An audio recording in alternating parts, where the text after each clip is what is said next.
you're about to experience is the Gen Extra podcast.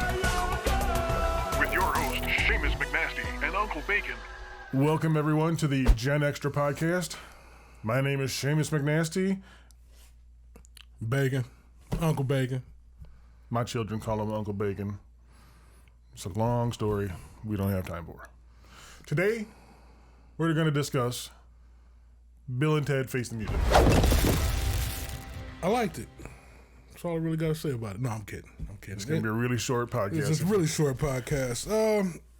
It was definitely better than what I expected. It was a nice tie-up for the first two movies. Bill and Ted Face the Music. I mean, if anybody doesn't know what this movie is about, it's 31 years after the original Bill and Ted's Excellent Adventure. It would be like 29 years after Bogus Journey. Mm-hmm. All this time has passed. Bill and Ted still have not found or written the song that's going to unite the world in harmony all throughout time. Yeah. Not yet. No, not yet. And They're struggling. They're struggling. Every opportunity they get, they attempt it and usually fail miserably. I had to say, like, probably at the 16-minute mark, I almost felt really sorry for both of them through Keanu's performance in the garage, where he's just like he takes off his coat and he's like, "I'm tired, Bill." He was done. "I'm tired. We've just been beating our heads against the wall. Yeah, we're done for 25 years now, and we still haven't written this damn song." Yeah. So I mean, I felt sad for him. And it was sad seeing Keanu sad because in the original movies, they're both just overexcited about everything and jovial and happy. Well, you know, for no damn reason. That's what happens when you get old. Yeah, I know. You know. Yeah, I know. Life hit you, and life hit them. That's all it was. Life hit me hard. I'm not as happy and as jovial as I was when I was younger, man. Me either, my friend. Me either. I try, though. I try. I tried to watch it. I watched it twice. I tried to watch it the first time without trying to overanalyze it. Mm-hmm. Just watch it. Mm-hmm. Just to watch it. Mm-hmm. And I got to say that I liked it better the second time I watched it. Same here. Yeah. Same here. This one, along with the first two, is written and directed by Chris Matheson, Ed Solomon. Okay. Same guys. Same guys. Did the first one. Nothing changed. Nothing changed. You kind of feel it still. They were in this one also, weren't they? Yep. They were in the first. No, wait. They were in the second one. They were in the second one during the seance scene. Yes. Seance scene. Yes. Yes. This one, they played a couple of demons in hell.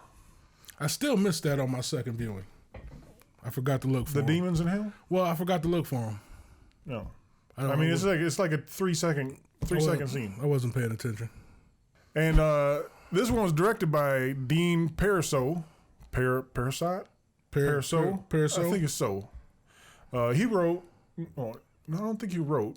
I know he directed Galaxy Quest, which was a Star Trek spoof back in the 90s, I think. Tim Allen, Sigourney Weaver. Yeah. I never saw it. You didn't see it? I didn't see it. I remember seeing it when it came out. I heard it was bad. That's why I didn't see it. Maybe check it out. I don't know. Yeah, you could. I don't know. It wouldn't hurt you. It became a cult classic after a while. That's what I heard. I don't know if I can get into it. It's great to see that they brought back so many people from the original movies in this one. Yes. Bill, Ted. Yeah. Chief Logan, the father. Missy. Death, which I think was, I don't know, the star of the show, but I got the warmest feeling when I saw Death come back. I got that same feeling after my second viewing. I didn't get it on the first viewing. I got on the first one, and I gotta say, when they all got back together, I got choked up. That's. I might get. It's just I'm getting old. I got kids now. You get choked up easy. I get choked I up understand. Easy. They also did give a nice nod, and I can't remember his name now. Who? Rufus. Carlin. Yeah, they did give a nice nod. Wait, you gotta pause a second, then you go into it.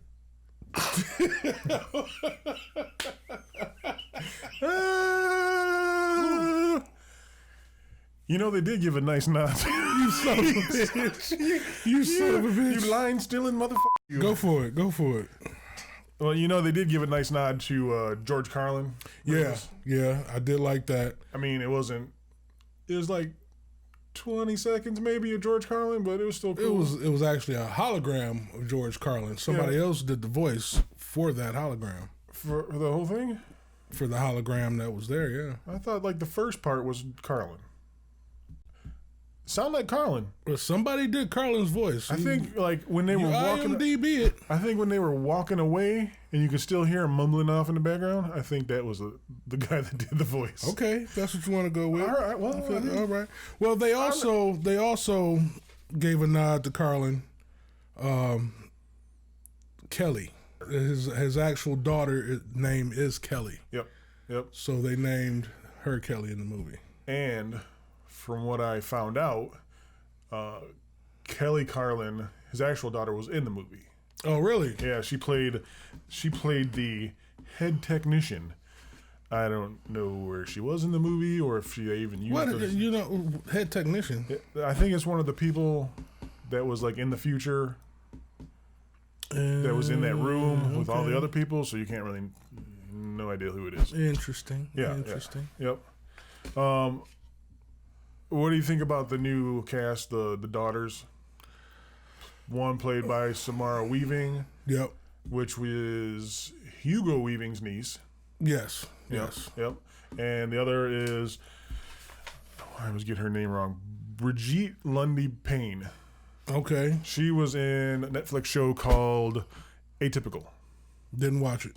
I know of it, but I didn't watch it. About an autistic child and the family and stuff like that. With what's the guy that cusses a lot all the time on the internet? Gets on there and just chews out everybody. Joe Rogan? No. Joe Rogan, you blonde, crazy. curly hair guy. We're always talking about him. He just goes off on Trump. Oh, Michael Rappaport? Michael Rappaport. He's in that show. Oh, okay. Yeah, it's a good show. Okay. Yeah, I like it. Yeah. I think they did very well in those roles. Yeah. I think Brigette Lundy-Paine, which would have been Thea, Ted's daughter. Yeah.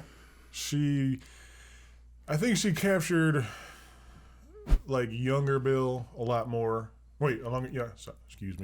Younger Ted a lot more. Yeah. With the facial expressions and the mannerisms and stuff like that. If there was a female Ted, it was definitely her. Yeah. If they had to cast females back in the 80s. Yeah. Samara Weaving, I guess she did all right as Little Bill. After my second viewing, I dug her a little bit more. Yeah. I watched her a little harder this time around. And you watched her a little harder? You're going to have to edit that. Don't talk to me like that on this podcast. That's not what these people are here for. Yeah, I know. So, what did you think about the robot? I didn't like him at first. I thought it was just a boring plot device to throw into the movie. That was unnecessary. But he's Dennis Caleb McCoy. After a second viewing, I dig the robot. I dig him. It's like a nice little comic relief. Yeah, it was nice in the comedy. Yeah, comic relief added to the comedy. Once he realized he messed up, man, it was just his facial expression. I know. He's looking at it. He's like, oh, no. Yeah. Oh, yeah. Oh, no. Yeah. Oh. Another little thing to point out with this movie, the princesses. Even in the original movies, they were kind of like useless characters. They were still kind of useless characters? They're still kind of useless characters here.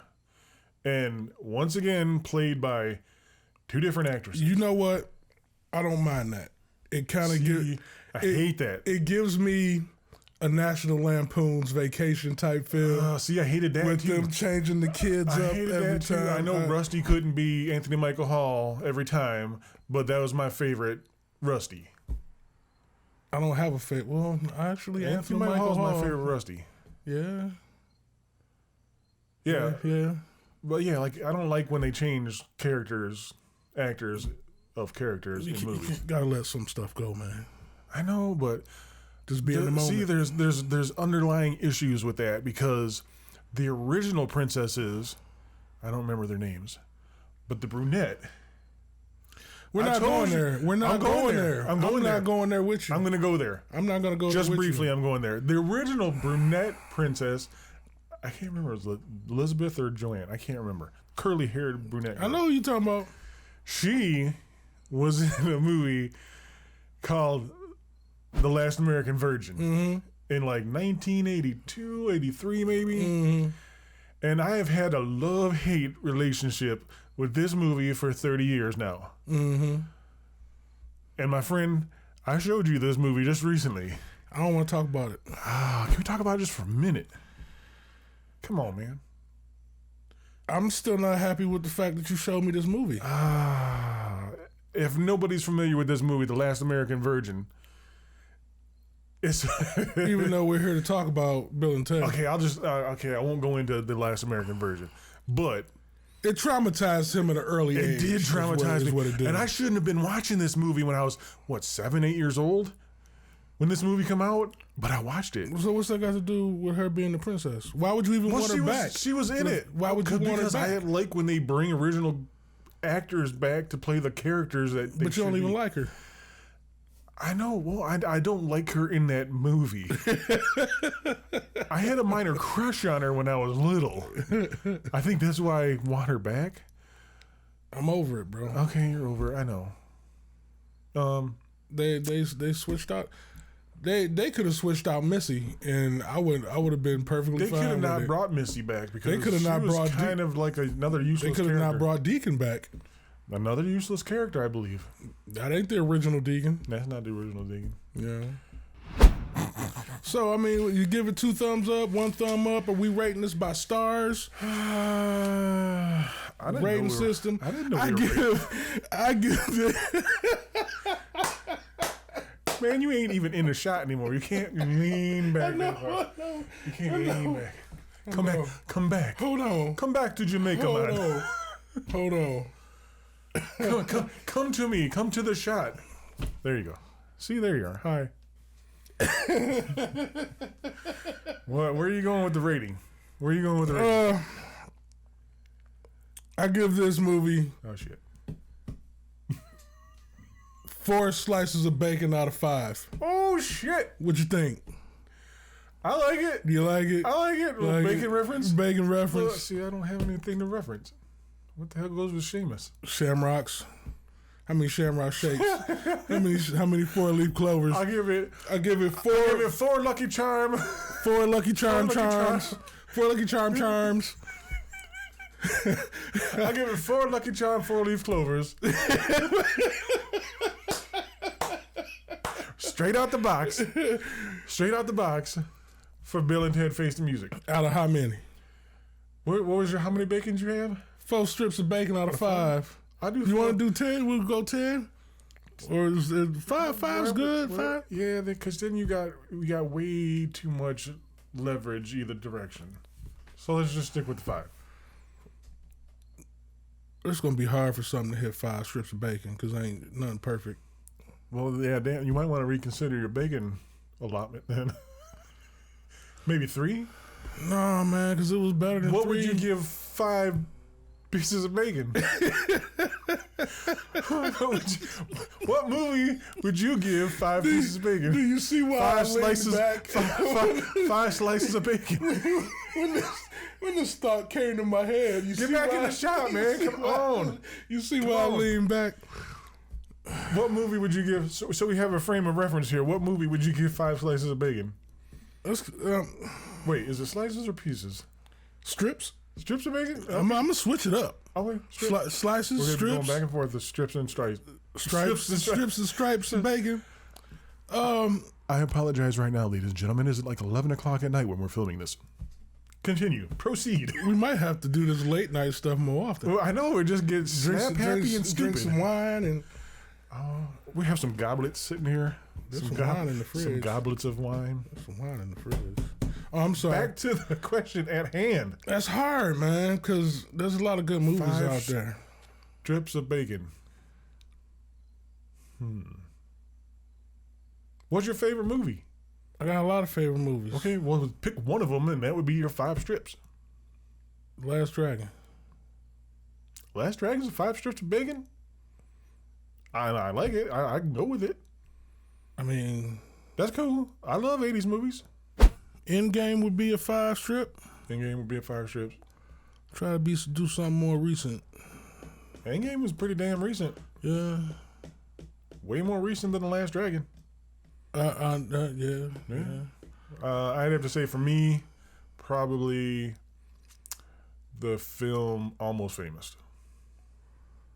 You do like that movie. I'm pretty sure I showed you that movie. You did show me that movie. I love that movie. That's a good movie. Cameron Crowe. You did show me that movie. Who also wrote Fast Times at Ridgemont High. We're totally off the topic here, folks. All right. Well, we're discussing the rating system that we're coming up with here. 5 strips of bacon. 5. This is just my reference. I mean, my. It was a decent movie. Yeah, I'd have to agree with it. Decent. I mean, after 2 viewings, it might be a minute before I watch it again. Yeah. I don't know. I might watch it again. Yeah, you probably will. Yeah. You was really waiting for this to come out. I was. I was waiting for this to come out. forever for this to come out. You know, when I heard about it like a year ago. Me, I'm I don't think you never got really into the original ones, did you? I mean, it wasn't like you weren't excited or anything. I mean, they were. I'm pretty sure we went to the movie theaters together back when we were kids and saw that, didn't we? This? Not this. The originals. The originals? Yeah. No. No. Was it my other black friend? I was your only black friend for the longest time. Till you moved away and started meeting other black folks. Abandoned everybody. You know, I abandoned it. Abandoned everybody. Abandoned it. I jumped ship unwillingly. Again, another story for another time. Again, another story. Yeah, I liked it. You said it perfectly when we watched it. It's great fan service. Yeah, I knew. After all this time, I mean, if anything, it was going to be a fan service movie. Yeah, you know, and that's definitely what it was. And it was because I mean, I got the feels here and there. Like I said, mostly when Death and all of them got back together. Spoiler alert! And they asked them to rejoin the band, and they all got teary-eyed. Well, Death got teary-eyed, and the girls got teary-eyed, and they all embraced. So yeah, I mean. I liked it. I got the feels. It gave me a feeling. Yeah. Gave me a feeling. I felt some type of way about it. Yeah. I would probably give this movie 4 strips of bacon out of 5. 4 strips of bacon out of 5. I give it... See, I'm going to be conservative. I give it 3 Lucky Charms 4-leaf clovers out of 5. Why 3? I don't know. I mean, I liked it.